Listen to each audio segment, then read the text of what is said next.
Supplementary list নিয়ে ফের জ্ঞানেশ কুমারকে আক্রমণ শানিয়েছেন কল্যাণ বন্দ্যোপাধ্যায়। বিজেপি এখনো অ্যাপ্রুভ করেনি, তাই জন্য স্ট্যাম্প দিচ্ছে না কমিশন। জ্ঞানেশ কুমারের নিয়োগটাই টেকনিক্যাল ফল্ট, এমনটাই বলছেন তৃণমূল সাংসদ।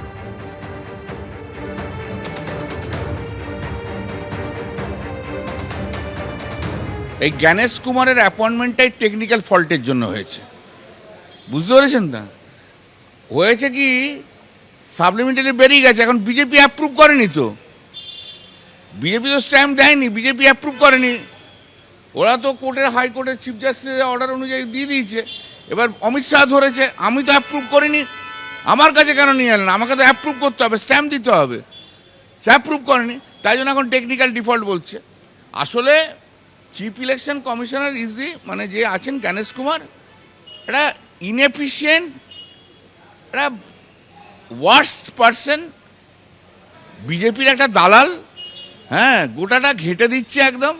একটা থার্ড গ্রেডের লোক, কোনো অপদার্থ লোক যাকে বলে একদম। আর এই সমস্ত বিভ্রান্তির মধ্যে কিন্তু প্রচার কাজ চলছে একেবারে জোর কদমে। আর যেখানে একের পর এক অভিনবত্ব, ছবিটা একবার দেখুন। দৌড়ে সভামঞ্চের পথে যাচ্ছেন কেশিয়ারি তৃণমূল প্রার্থী। সকাল থেকেই তিনি দৌড়বীরের পোশাকে রয়েছেন। জাতীয় সড়কে দৌড়চ্ছেন তৃণমূল প্রার্থী। 12 কিলোমিটার দৌড়ে দাঁতনে অভিষেক বন্দ্যোপাধ্যায়ের সভায় পৌঁছে গেলেন।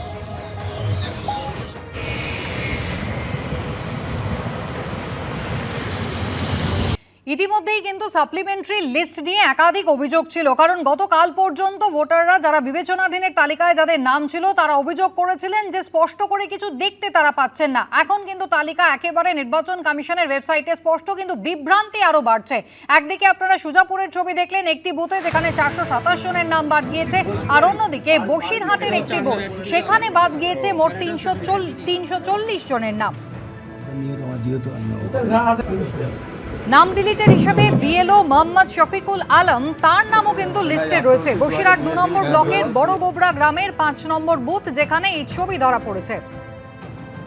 এই বুথের মোট ভোটারের সংখ্যা ছিল 992 জন, যার মধ্যে শুনানিতে 358 জন ডাক পেয়েছিলেন। এর মধ্যে মাত্র 18 জনের নাম চূড়ান্ত ভোটার তালিকায় উঠেছে, বাকি নাম ছিল বিবেচনাধীন হিসাবে। এবং রাতে এই নিয়ে বিক্ষোভও দেখিয়েছেন যাদের নাম বাদ পড়েছেন সেই ভোটাররা।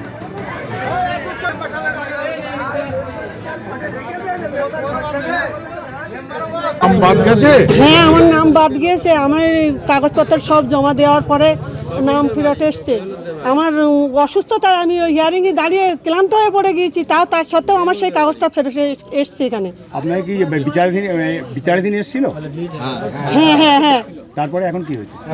এখন এই ডিলেট হয়ে গিয়েছে। আমি মানে ঘুম হচ্ছে না, ক্লান্ত হয়ে পড়ে গিয়েছি। সমস্ত ডকুমেন্টস ঠিক থাকা সত্ত্বেও আমাদেরকে আন্ডার অ্যাডজুডিকেশন, তারপরে ডিলিটের খাতায় ফেলিয়ে দিয়েছে। এর জন্য আমরা ব্যাপকভাবে আতঙ্কিত হয়ে আছি। টোটাল রাত্রে ঘুম পর্যন্ত বন্ধ হয়ে গেছে।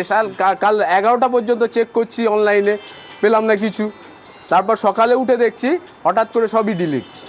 সব রকম প্রমাণপত্র, একটা সিঙ্গেল অক্ষর পর্যন্ত ভুল পাবেন না আমাদের ডকুমেন্টসে, দেখতে পারেন। কি মনে করছেন বিষয়টা এরকম হলো কেন? বিষয়টা এটা উদ্দেশ্য প্রণোদিতভাবে হয়েছে। আরও একটা বিষয় বলবো, আমাদের এখানে কিছু মাইনরিটি ভোট, হিন্দু ভোট ছিল, 5টা ভোট ছিল, সেই 5টাই খুঁটে খুঁটে রিকভার করে দিয়েছে।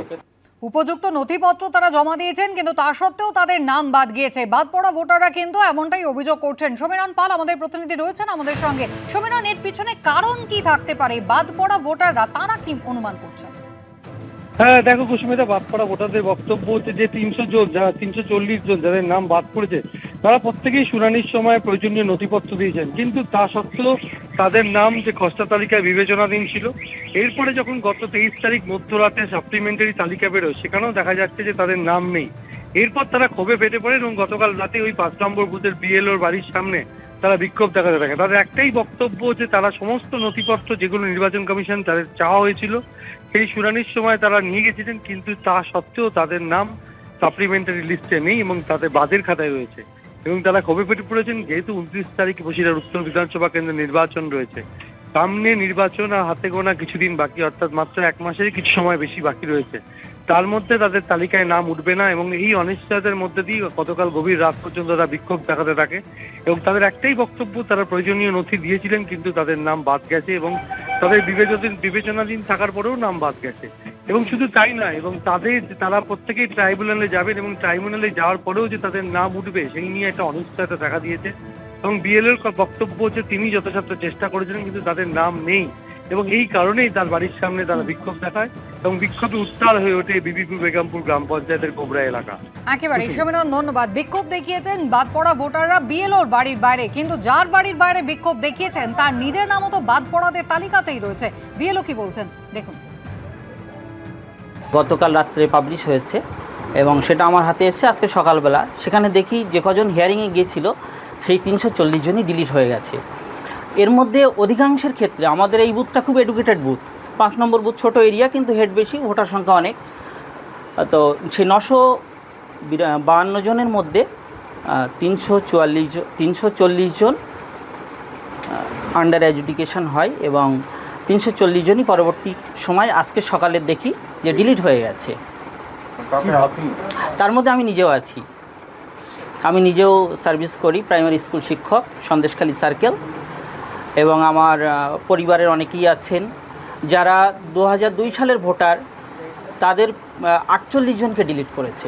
এবিপি আনন্দ, এগিয়ে থাকে, এগিয়ে রাখে।